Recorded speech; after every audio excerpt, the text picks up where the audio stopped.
Yes, a clone army, and I must say, one of the finest we've ever created.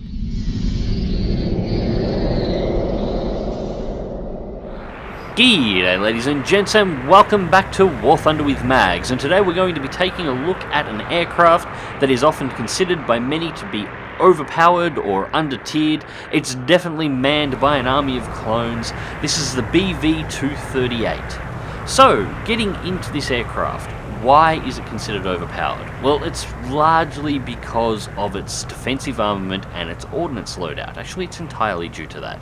So let's go through the stats. The BV-238 is a rank 2 battle rating 3.3 heavy bomber of Germany. It's armed with two 20mm MG151 cannons with 1,400 rounds. These cannons are mounted on a dorsal turret just behind the cockpit, and four quad turrets, each armed with four 13mm MG131 heavy machine guns with 18,000 rounds between them.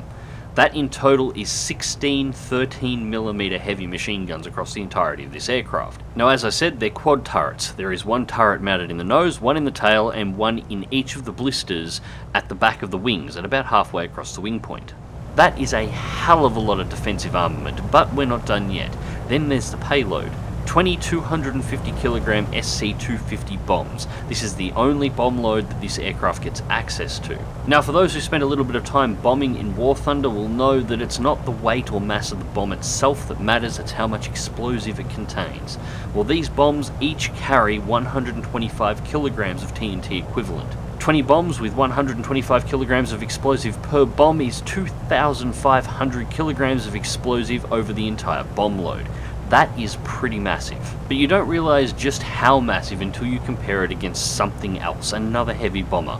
So, today I'm going to compare the BV-238 against the US B-17 G60VE. This is the biggest B-17 that is available to fly in the tree. It is rank 4 battle rating 6.0. It has 4 dual 12.7mm turrets and 5 additional single 12.7mm guns over the entire aircraft. That's its entire defensive armament, 13 50 caliber machine guns.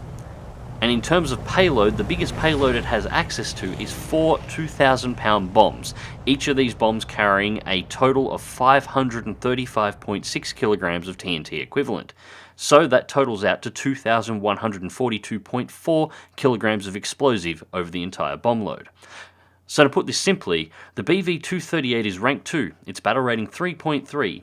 It has more defensive armament just in its heavy machine guns than the B-17G, plus 2 additional 20mm cannons, and its payload has more explosive potential over the entire lot than the biggest bomb load the B-17G can carry.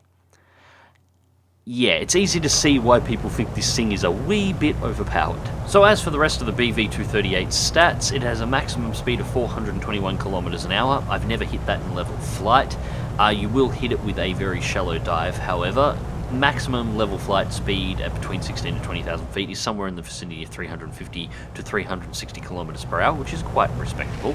Maximum altitude is 30,000 feet with a 30-second turn time and a climb rate of 591 feet per minute, which seems incredibly low, but when you consider the size of this aircraft, the fact that it's a flying boat, and the fact that it has 20 250 kilogram bombs on board, it's actually quite respectable. Now, I know there's going to be some people who will disagree with the comparison to the B-17, saying, yeah, okay, but the B-17 is faster, it handles better, and it climbs better, and this is all certainly true. It's also battle rating 6.0, where it has to face more powerful fighters. At 3.3, the fighters the BV is facing are significantly less powerful, and yet it still has a more powerful defensive armament and a larger bomb load. So, is it a bit to the overpowered side? Yeah, probably a little bit. Doesn't mean it's hard to kill. There is actually some tricks to taking this aircraft down, and I will talk about them in a moment. But before I get to that, I'm going to talk about the biggest problem this plane actually has, and it's not that it's overpowered, and it's not that it's hard to kill. It's that it's bloody boring to fly. Seriously, flying this plane is like watching two wombats root. It's about 10 seconds of funny surrounded by about half an hour of waiting. The time that it's taken me to talk about this aircraft is about the time it takes to get from the spawn point just to the first bombing circle on Norway, and it's about the same time on any other map. And then I had to fly the plane in a rather creative manner in order to make it interesting. Now, as you can see in this match, there was a couple of other BV-238s as well. They got the first pass and took out a bombing circle each and were doing their wide pass back. I got the third one. Release 6 bombs on the first target. This is not enough to destroy it. You need 7 to take out the bombing circle, but that's fine. Throw the aircraft over to the left and semi-dive bomb it towards the carriers that are off the side of the island. Split all but 2 of the bombs across the remainder of the carrier group, hitting each and every one of them. Not enough to destroy the carriers, but enough to do significant damage to each one, and then turn back on the cap circle and lob the 2 remaining bombs in a semi-dive bomb again, back at the cap circle to take it out. Is this a conventional way of doing the bombing in the BV-238? Not by a long shot. But it was about the only way to make it interesting, because after doing this, that's it for the entire match. With all 20 bombs out of the bays, the only thing you've got left to do at this point is either go and chase down the enemy fighters, and you will have to chase them down, because this plane's reputation precedes itself. Unless the enemy is grouped up in 2, 3, 4 aircraft, all looking to try and hunt at once, individual players will go absolutely nowhere near you, and even in a group, most of the time the fighters will avoid you unless you are absolutely the last aircraft remaining on the enemy team.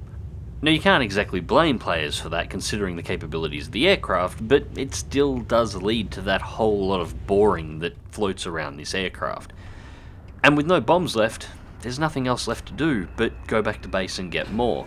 Now, you can land this thing on a runway, even though it's a seaplane. There's nowhere to reload it in the ocean on most maps, so you just belly land it like you would any other seaplane, and it's got a stall point of about 130 to 140 kilometers an hour, and providing you don't touch down at anything faster than about 180, it will belly land quite fine and still get its repair. 20 seconds on the ground if you've got a good crew, and you're back up with an air spawn at about 2,000 feet, ready to go at it again. That's assuming, of course, that there is any match left to play. Usually one of 3 things happen if you go back to base in this aircraft. 1, the match ends before you make it back to base because your team has wiped out all the enemy fighters. 2, you manage to make it back to base, get your reload, but your team wipes out all the enemy fighters before you can get to another target because it takes so bloody long to get anywhere in this thing. Or 3, the enemy team wipes out all of your fighters and every single aircraft that is remaining in the match hits you all at the same time. And speaking of actually getting into a fight in this aircraft, what's that like and how do you kill this plane? Yeah, honestly, it's really about what you would expect if the enemy fly within the focus of your guns.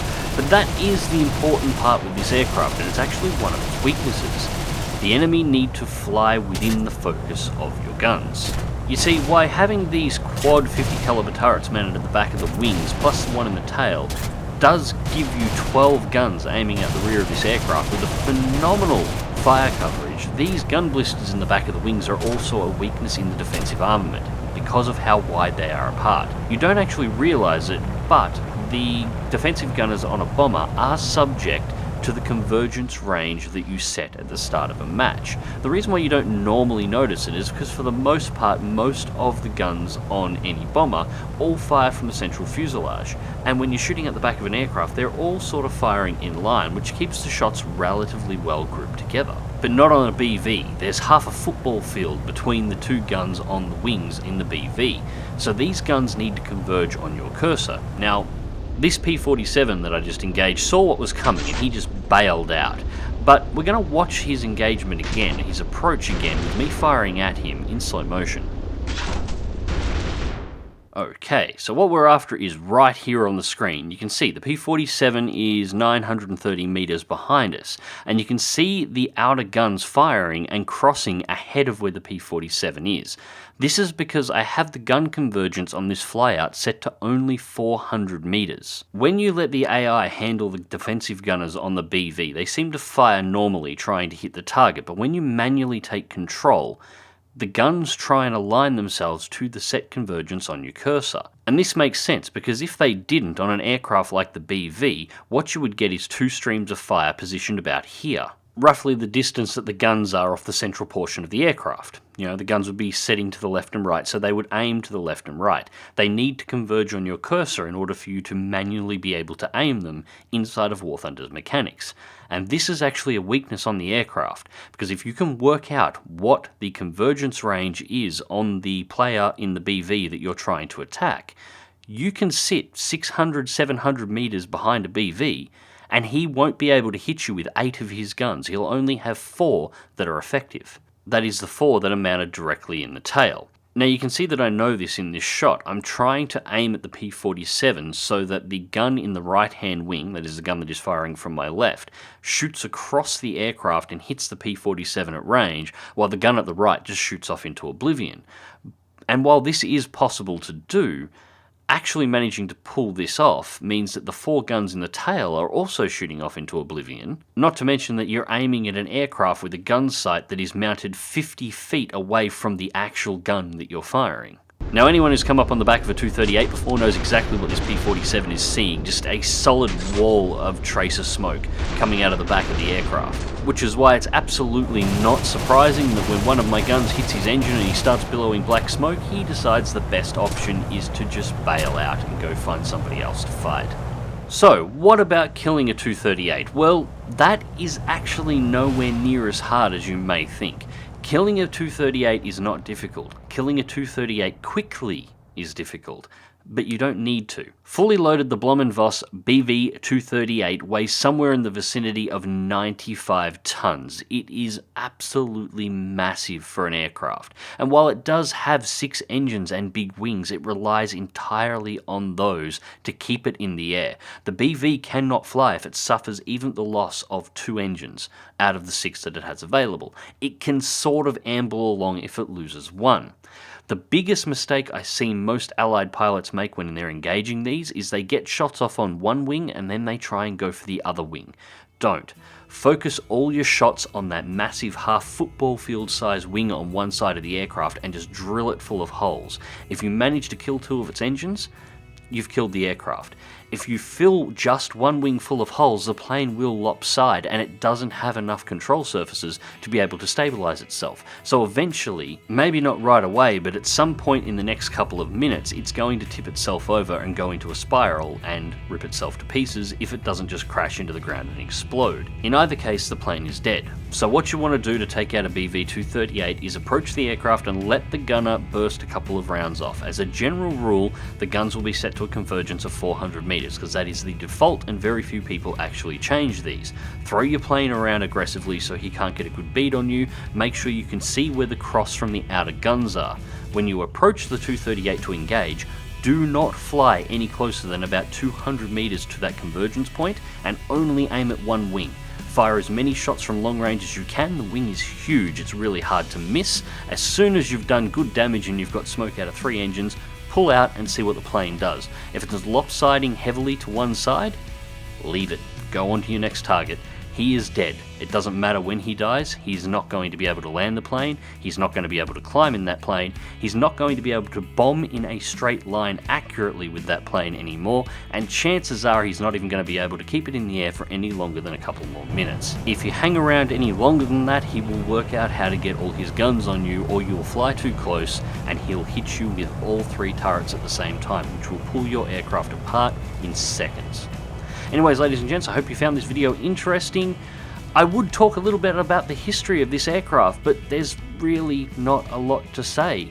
The history of the BV-238 is it was a prototype. It was one of the biggest aircraft in the world at the time, and the biggest aircraft that Germany ever flew. It flew once or twice during prototyping, and then it got strafed out, and that was it. There was only one, and it never really did anything. The most interesting part of its history is that nobody actually knows who killed it. A P-51 pilot claimed he shot it, a Spitfire pilot claimed that he strafed it out, the RAF claimed that they executed a mission with Hawker Typhoons to kill it because they were worried that Hitler might use it to escape to Argentina when Germany finally fell. And nobody's entirely sure who killed the Wright aircraft. And that's really it. Anyways, ladies and gents, I hope you enjoyed the video and thank you very much for watching. Remember to hit that like button, subscribe to the channel if you want to see more, and until next time, as always, fly smart, fly safe, and I will catch you in the skies.